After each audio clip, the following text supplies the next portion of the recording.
front axle and all that, because you have to run the KTM brakes, which are over there, and the KTM hubs and the rotor.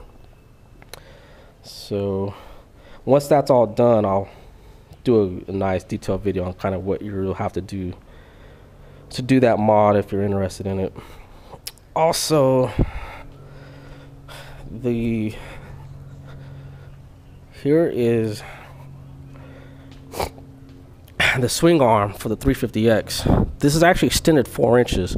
If you have a 350X, you would notice that probably about right here is where the carrier starts, or the housing starts. So this is extended about, I think I measured out a little over 4 inches. So this thing's pretty nice. It'll add some nice rideability on the trike. Can't wait to get this thing mounted up. I kind of cleaned it up. I took a grinder to the inside, cleaned it all out. So get this thing mounted up pretty soon.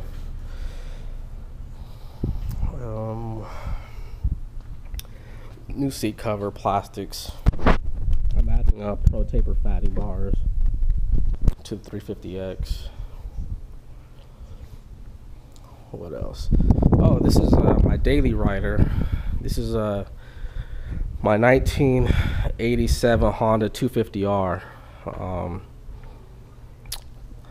I've had Banshees. I've had a couple of Banshees. I actually looked at a couple of the Suzuki 250Rs, and let me tell you, I really like this bike, man. Pretty fun. Haven't really done a whole lot to it. Again, upgraded the wheels and tires to the 20x11s. Razor's fatties really on the tires. Same thing on the fronts. It had a different pipe. I upgraded the pipes to FMF Gold Series SST pipes. Or sorry, expansion chamber and a silencer. What else? Just new seat cover. Has a full bore plastics on it, which are nice racing plastics. Has Works triple rate shocks. This is a IMS 4-gallon tank. What else did I do to this thing? Oh, this is kind of cool. I bought the flex handlebar, which, let me tell you, man. Well, number one, if you have your bike and you're like, hey, what's the best upgrade I could do? Before you do the handlebars or anything else, do your shocks first. These Works shocks are pretty awesome, man. The thing floats like a Cadillac. Like, it allows you to ride faster, ride harder, and ride longer just on the shocks alone. So if you're saving up your cash, like, hey, I don't know, should I bore it out? Should I do something to the motor? Whatever I should do, or should I work on the suspension? Work on your suspension, hands down. Once you do your suspension, you can add things like, they have the anti-vibe stems or the flex handlebars. But with the Works shocks, the flex handlebars I have, I feel very little road bumps in the road at all. You can jump this thing all day and this thing just floats literally like a Cadillac. It feels awesome. Another thing I've added is these are called Boysen. These are called anti-vibe grip throttle system. So kind of hard to explain, but what it is, it's you have the Boysen throttle, and then inside here you have elastomers. There's actually a tube that sits on either side of the handlebars. See the tube? And so you have your handlebar. So as you're hammering down, your suspension is working, vibration is coming up through the steering stem, vibration is still coming up through the flex handlebars, and it's still moving through the handlebar. It hits this thing and stops.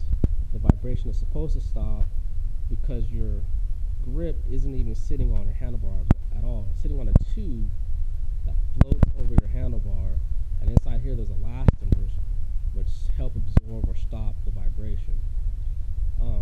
The only thing I did is I kind of made the mistake of getting the flex bars and the voice and throttle grip combo at the same time. So I mounted everything at the same time. So I wasn't really able to mount this up to see how this worked, you know, by itself with the stock handlebar. But as a combo, it works awesome. Actually, I think I still have a couple of the elastomers right here. Yeah, here they are. So this is actually part of the grip, and these elastomers sit like this around the grip. So as vibrations coming through, it's supposed to stop the vibration or whatever, and then there's your grip sitting on that tube floating over the handlebar.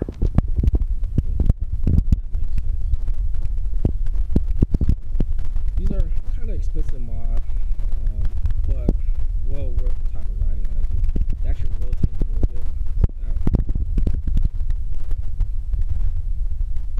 which really helps. You know, you're going through the trails, hammered down, or climbing something. That little rotation really helps the stress in your wrist.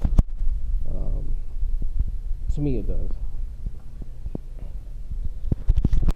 The only thing that kind of sucked is once I got it, I bought a new throttle cable, but the damn cable, because this is a pretty cheap design on the throttle itself, I had to add a little spacer bolt to get the right tension.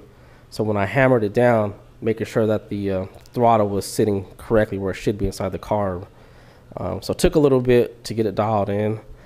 Now it is dialed in. Just all I really had to do was add a spacer bolt in between there, which pushed the throttle cable a little bit more this way and adjusted it, and it came out pretty good. When I added the IMS fuel tank, the full bore plastics didn't want to wrap around all the way. So what I did is I just took a Dremel, kind of cut it, which then allowed it to sit pretty good. So if you are going to go with the IMS tank, be prepared to cut around your plastic. At least I had to, but it came out okay. I can go into the 250R anytime about more questions about it or whatever.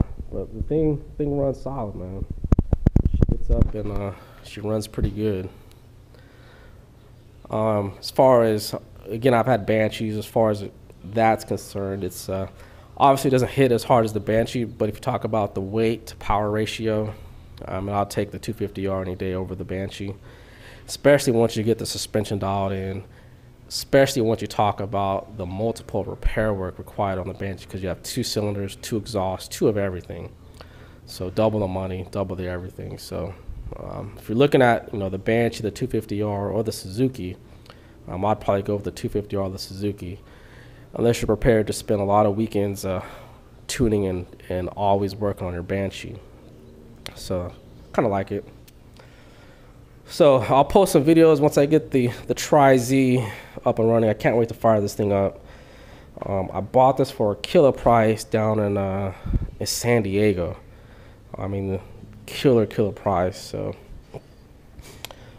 can't wait to get this thing up and running and on the trails and testing it out. I rode it before I did the build, and it rode awesome already. It just needed a couple extra things done to it. I have to redo the brakes. Brakes aren't quite working right, so I'm probably gonna flush them and stuff. So that's it.